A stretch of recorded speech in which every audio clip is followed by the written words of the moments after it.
Hello, hello. Welcome to another episode of One-on-One Coaching, where we believe we not only have the right to control our lives, we deserve to create them.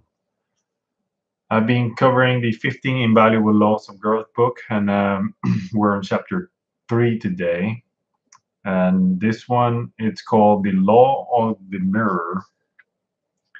You must see value in yourself to add value to yourself. And wanted to start with a quote before I share a little bit of my experience with it. And it's from Zig Ziglar, and it's on page 39 of the book if you have it. And it says, it's impossible to consistently behave in a manner inconsistent with how we see ourselves.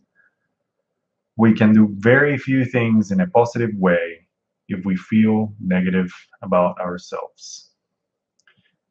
Let me repeat that. It is impossible to consistently behave in a manner inconsistent with how we see ourselves. We can do very few things in a way if we feel negative about ourselves. This quote technically shows up in my baseball story. I shared with you in the law of intentionality how I played baseball for 9 years and I got much better after college rather than when I was playing for 9 years in a row every single day.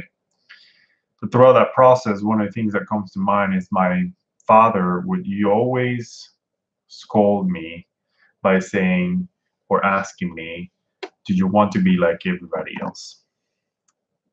Do you want to be like everybody else?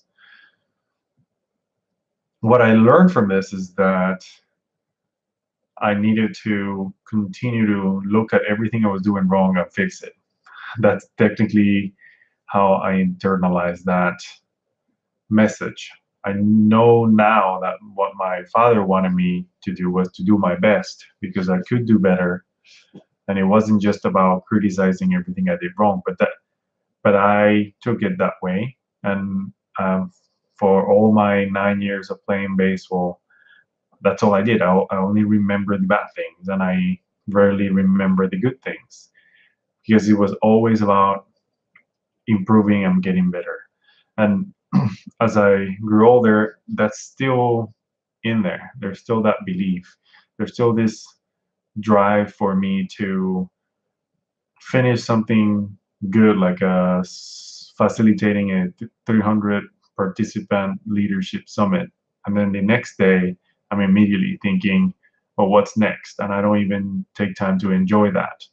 And one of the reasons why I didn't say yes to the professional baseball contract was probably because I couldn't see myself playing it. I couldn't see myself playing at that level. I could not see myself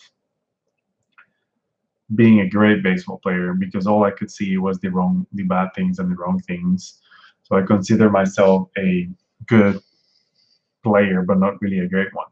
And that reflected in my actions when I was offered opportunities to um, be coached by somebody or maybe hired a trainer or lift weights and do strength training. I would not put in all my effort, or I'll find ways to not actually hire them because I didn't have the money or I didn't have the time or any other excuses I can think of. And that's really the example.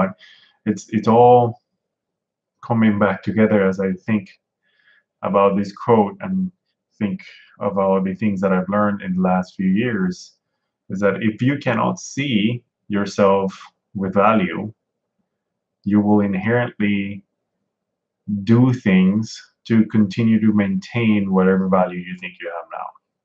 Meaning, if you think yourself as a 7 and I offer you an opportunity to be a 9, you will most likely find a way to continue to be a 7. Now, if you can see yourself as a 9, then you will most likely get curious about it and at least try or attempt to do some version of whatever the 9 might be. And it happens to me regularly, especially now that I'm in these coaching businesses. I see a lot of people that they will engage with me But as soon as it comes down to them investing in themselves, they'll find a reason not to do it, whether that's money, time, resources, or I'm too busy and I have too many responsibilities. They will usually say things like, I don't have, I, I'm stressed and I'm frustrated, but the pain is not really that big for me to invest that much money or that much time with you. In the beginning, I thought that was a reflection of my value. Nowadays, I can understand, that's just really that individual's perception of themselves, that they think is better and more valuable to pay for cable, for the sports channels, for the music concert, or the all kinds of entertainment out there, much faster than investing in themselves. Sometimes it could be as simple as a book. If a book is $9 and it could change their life if they actually apply it, they probably won't do it. I've had people that don't even want to do coaching for free. So it really is not. Sometimes it's not about money. Sometimes about how much value do you see in yourself, and do you really think yourself deserving of the life that you say you want. So that's the message for today. Just take some time to really think about, what do you see? Who do you see when you look in the mirror? Do you see a 9, a 10? Do you see an 11? Do you see a 2, a 3? It doesn't really matter. What matters is that what you see is going to drive a lot of your behavior, and you're going to have to start working on that and improving on it. That's my message. I'll see you on the next one. Have a good one. Bye.